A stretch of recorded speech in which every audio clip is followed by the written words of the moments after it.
Bonjour à tous et bienvenue à cette nouvelle analyse vidéo. Je suis Jérôme Ruvillier, fondateur d'EOL Trading, et je me penche aujourd'hui sur le cas de l'euro-dollar. Nous verrons également le cas aussi de la livre sterling face au dollar. L'euro-dollar ce matin connaît une poussée suite à un indice IFO un petit peu meilleur qu'attendu.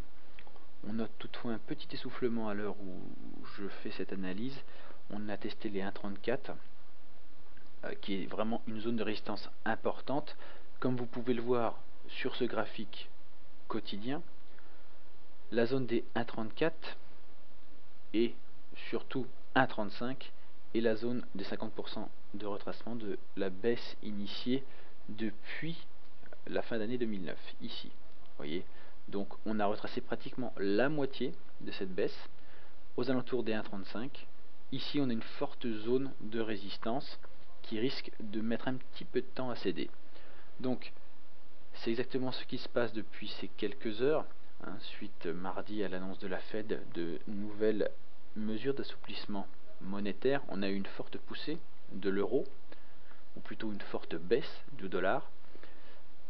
Ce mouvement a tendance à s'essouffler un petit peu depuis hier et on peine à rester au-dessus des 1,34. Ce matin, typiquement, on est venu buter sur 1,3390 sans pouvoir passer au-dessus.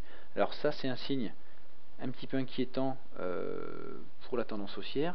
Je passe maintenant en graphique 1 heure et on constate quoi? Effectivement qu'on a ici cette zone 1,34, 1,34,20 ici, typiquement une chape de plomb avec pas mal de vendeurs qui sont présents. Alors ça reste du très court terme. Le franchissement de cette zone nous emmènerait directement tester les 1,35. D'accord, donc là pas trop de soucis. Ce qu'on va surtout regarder, c'est ce support à 1,3280. La tendance haussière elle est intacte, on reste haussier pour le moment sur l'euro-dollar.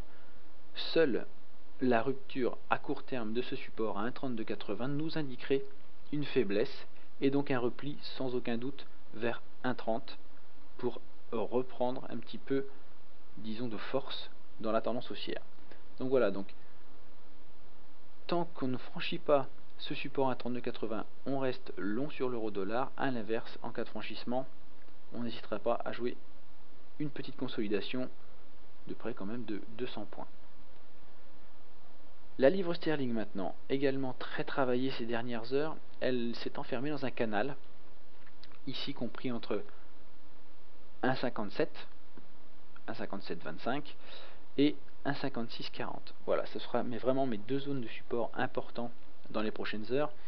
On a vu hier soir, ce matin, la paire venir tester cette zone des 1,5640. C'est une zone, vous le savez maintenant, d'overlap. C'est une résistance devenue support et inversement, qui donc est très solide. On sait qu'on a beaucoup de gens ici qui sont prêts à intervenir. Donc voilà, on est venu la tester cette nuit. On a rebondi depuis ce matin suite au bon indice IFO. Maintenant vraiment notre paire ça va être à la hausse, cette résistance à 1,5725 qui devra être franchie rapidement si on veut continuer d'avoir une impulsion haussière. A l'inverse, comme sur l'euro, on va surveiller de très près ce support à 1,5640 qui de son côté, si il devait céder, nous conduirait sans doute à un test. Tout d'abord 1,5570, puis sans aucun doute 1,55, donc ce qui fait près de 140 pips, ce qui représente un mouvement assez important et facilement jouable. Voilà, donc la sortie de ce canal sur la livre sterling me paraît assez pertinent comme trade. Les abonnés FX Profit Trader, eux, sont déjà positionnés depuis ce matin. Je vous invite à découvrir ce service de recommandation que j'anime chaque jour pour plusieurs centaines de traders qui suivent mes recommandations. Notre portefeuille a progressé depuis le 5 juillet de près de 17%. Voilà, je vous remercie de votre attention. Je vous souhaite un bon week-end et je vous donne rendez-vous dès la semaine prochaine pour de nouvelles analyses vidéo. A très bientôt.